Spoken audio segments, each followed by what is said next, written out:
এখানে কি আমরা ওই যে গুপ্ত ছোট ছোট টিমের মতো কাজ করব তা তো না। আমরা তো সেরকম সংগঠন নই, আমরা প্রকাশ্যে কাজ করি এবং প্রকাশ্যে কাজ করতে গেলে একটা কমিটি লাগে। এতে আমাদের বক্তব্য খুবই স্পষ্ট, আমরা চাই বিশ্ববিদ্যালয়ের যেন আর কোনো গুপ্ত রাজনীতি বহাল না থাকে এবং প্রত্যেকটা সংগঠন যেন স্বনামে প্রকাশ্যে তাদের কার্যক্রম পরিচালনা করেন এবং তাদের কমিটিকে প্রকাশ্যে নিয়ে আসেন। আপনারা যারা মিডিয়া আছেন তাদের মাধ্যমে যাতে জনগণের সামনে নিয়ে আসেন, যাতে করে জনগণ এবং শিক্ষার্থী সকলেই তাদের এইসব নেতৃবৃন্দের যে কার্যক্রম সেটা এটা বাধাপ্রাপ্ত হবে কেন? আসলে আমরা যদি হল পর্যায়ে কমিটিই না দিই, আমাদের বিগত কমিটি হয়েছিল 2020-2023 সালে একটা হয়েছিল, তো মেয়াদ উত্তীর্ণ সেসব কমিটিকে আমরা পুনরায় নবায়নের জন্য একটা আহ্বায়ক কমিটি দিয়েছি। তো আহ্বায়ক কমিটি যদি কোনো আমাদের সাংগঠনিক রূপই না থাকে হলে, তাহলে আমরা হল সংসদ সমূহে নির্বাচন করব কিভাবে? আমাদের কাজ করবে কারা? সেখানে কি আমরা ওই যে গুপ্ত ছোট ছোট টিমের মতো কাজ করব তা তো না। আমরা তো সেরকম সংগঠন নই, আমরা প্রকাশ্যে কাজ করি এবং প্রকাশ্যে কাজ করতে গেলে একটা কমিটি লাগে এবং জবাবদিহিতার আওতায় আনার জন্য আপনার জানতে হবে যে কে কে আমার সংগঠন করে, কে কে আমার সংগঠনের দায়িত্বশীল। তো সেদিক থেকে দেখতে গেলে তো আপনার সংগঠন প্রকাশ্যে আনার কোনো বিকল্পই আমাদের হাতে ছিল না। যেহেতু আমরা হল সংসদ এবং ডাকসুতে অংশগ্রহণ করতে চাই, সেহেতু আমাদের যে কর্মী, আমাদের যে নেতা, তাদেরকে তো প্রকাশ্যে আনতেই হবে, তাদেরকে তো একটা সুনির্দিষ্ট সাংগঠনিক রূপের মধ্যে আনতে হবে। এটা তো অবশ্যই প্রভাব পড়বে, সেটা পজিটিভ প্রভাব পড়বে বলে আমরা মনে করি। সবাই আমাদের নেতৃবৃন্দকে জানতে পারবে, আমাদের নেতৃবৃন্দ কী কাজ করবে না করবে সেক্ষেত্রে মতামত রাখতে পারবে, আলোচনা সমালোচনা করতে পারবে।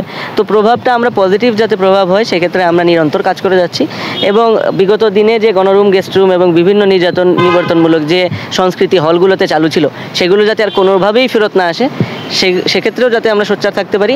এবং বিগত কয়েকদিন আগে আমরা যে দেখলাম বিভিন্ন হলে যে শিক্ষার্থীদের সিট বন্টনের নামে কিছু গুপ্ত সংগঠন প্রভাব বিস্তারের চেষ্টা করছেন, সেগুলো যাতে থামানোর জন্য আমরা প্রশাসনকে সহায়তা করতে পারি, সেজন্য আমাদের হল কমিটিগুলোকে আমরা কাজ করতে উৎসাহ দিব। এটি তো অসম্ভব না। হ্যাঁ, এখন আপনি দেখেন, যদি হল পর্যায়ে রাজনীতি নিষিদ্ধ হয়ে যায়, তাহলে নিষিদ্ধ আর গুপ্ত সংগঠনের তো রমরমা অবস্থা হবে। তারা তো তাদের মতো করে কার্যক্রম চালিয়ে যাবে। কারণ দেখেন, ছাত্রলীগ অলরেডি আইনত নিষিদ্ধ। হ্যাঁ, তো তারা একসাথে হতে পারলেই তো এটা একটা বিশাল ঘটনা। হ্যাঁ, তো তারা তো তাদের কার্যক্রম নিজেদের মতো করে চালিয়ে যাওয়ার চেষ্টাই করবে। এখন আপনি যদি বাকি সব প্রকাশ্য সংগঠনগুলোকেও নিষিদ্ধ করে দেন, তাহলে তো এই দুইয়ের মধ্যে আর কোনো তফাৎ থাকবে না। হ্যাঁ, এবং তারা এই যে গুপ্ত, মানে বিগত সময়ে শিবির যেভাবে গুপ্ত হয়ে ছাত্রলীগের ভিতরে ঢুকে পড়েছিল, ছাত্রলীগ বিভিন্ন সংগঠনে ঢোকার চেষ্টা করতেই পারে। সেটা তো আর আমরা নির্ধারণ করে দিতে পারবো না। সেক্ষেত্রে রাজনীতির রূপরেখা তৈরি করার জন্য কিন্তু আমরা অনেক আগে থেকেই বলছি। এই আগ্রহটা নিয়েই কিন্তু আমরা 12 আগস্টের যে সর্বদলীয় যে সংলাপ হয়েছিল, সেখানে আমরা অংশগ্রহণ করেছিলাম, কিন্তু বৈষম্য বিরোধী ছাত্র আন্দোলনের পক্ষে যে লিয়াজো কমিটি ছিলেন, তারা এই জায়গায় সম্পূর্ণভাবে ব্যর্থ হয়েছেন এবং পরবর্তীতে ঢাকা বিশ্ববিদ্যালয়ের যে নতুন প্রশাসন, তারাও কিন্তু ব্যর্থই হয়েছেন। হ্যাঁ, তো তারপরেও আমরা চাই যে একটা ফোরাম তৈরি হোক, যেখানে রাজনীতির যে রূপরেখা সেটা সকল দল মিলে এবং সকল অংশীদার মিলে, হ্যাঁ, আমরা ঠিক করব যে ঢাকা বিশ্ববিদ্যালয়ের রাজনীতি কিভাবে চলবে এবং কী ধরনের কার্যক্রম আমরা চালাবো।